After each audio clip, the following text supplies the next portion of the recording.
Hey, Pastor Scott here with the Weekly Word. We're going to look today at a very famous passage in the book of Psalms, Psalm 23, known as the Good Shepherd, or just the passage about David talking about being a shepherd, but also having a good shepherd in Jesus. And I'm just going to read the whole passage and then share a couple thoughts for us today to maybe apply to our lives and see what the Lord wants to do in our hearts as He is our good shepherd, guiding us as we live life and guiding us into what He calls us into and guiding us through the things that we have to walk through, because we all have things we have to walk through with the stuff of life that comes at us.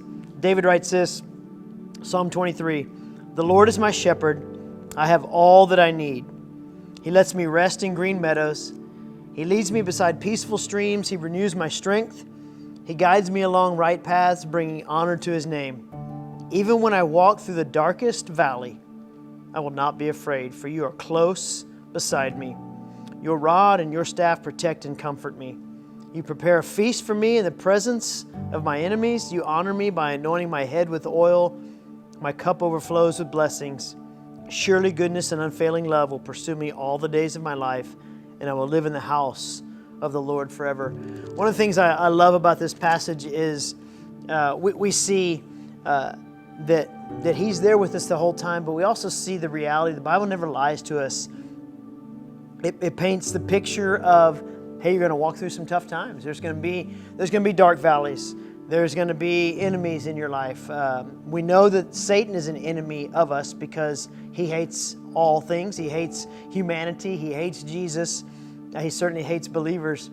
But we also have times when people act like enemies, or maybe situations feel like an enemy. And so God's telling us here, hey, you have this good shepherd who's with you as you walk through those dark valleys in this temporary place where we live, because this is not our home. This is a place we live now. Our permanent residence is in heaven. And as I was reading this week, I just was thinking a lot about how the biggest point of a good shepherd and why he is a good shepherd is because his heart's for us.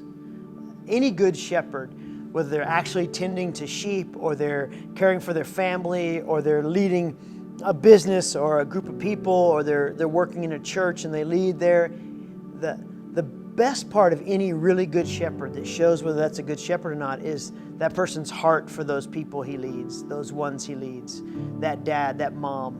Do they really love their kids? That teacher, do they love their students? That manager, does he really love his employees? And a good shepherd always wants to get you somewhere. Wants to take you somewhere, wants to walk you through things, wants you to learn things, but wants you to get somewhere where there's a blessing in your life, where there's growth and maturity. And so what is it that God is trying to teach you right now? And my encouragement to us is this week, to take some time and read Psalm 23. Maybe all week this week you read Psalm 23 and you just focus on the whole thing, or just on sections. It's only 6 verses, and you go, Lord, what do you want to show me? Who are you to me? Am I letting you be my good shepherd? Am I loving you in a way that says I trust you? Am I following you there? Am I trying to do everything on my own, or am I really trusting you as my good shepherd? So what does He want to teach you? What's He walking you through? And then how are you responding to that? Because we all walk through dark valleys. We all walk through challenging times. It's just going to happen, or it is happening. Some of you it's health. Some of you it's relationships. Some of you it's a job setting. Some of you it's family. Maybe raising your kids, or just family stuff you go through as maybe you're all adults, but you're still going through family things. What is it you're walking through, and what's God want to teach you in that and from that? Because His heart is for you. That's an absolute truth. But do you know that? And then as you're walking this through and you're taking your time and you're asking Him these questions, pause and reflect. Meditate, the Bible would tell us, on what He wants you to learn from this and learn in this. And know this, and I think it's one of the key verses there in verse 5.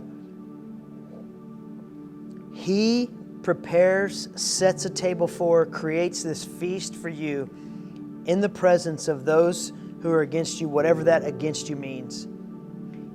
He's saying, hey, I'm going to cover you and protect you. I'm going to bless you. You're going to eat well and live well.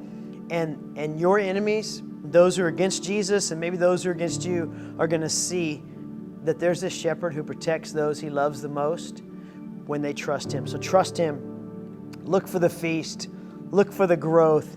And ask the good shepherd what he wants to do in your life and what he wants to teach you from what he's walking you through.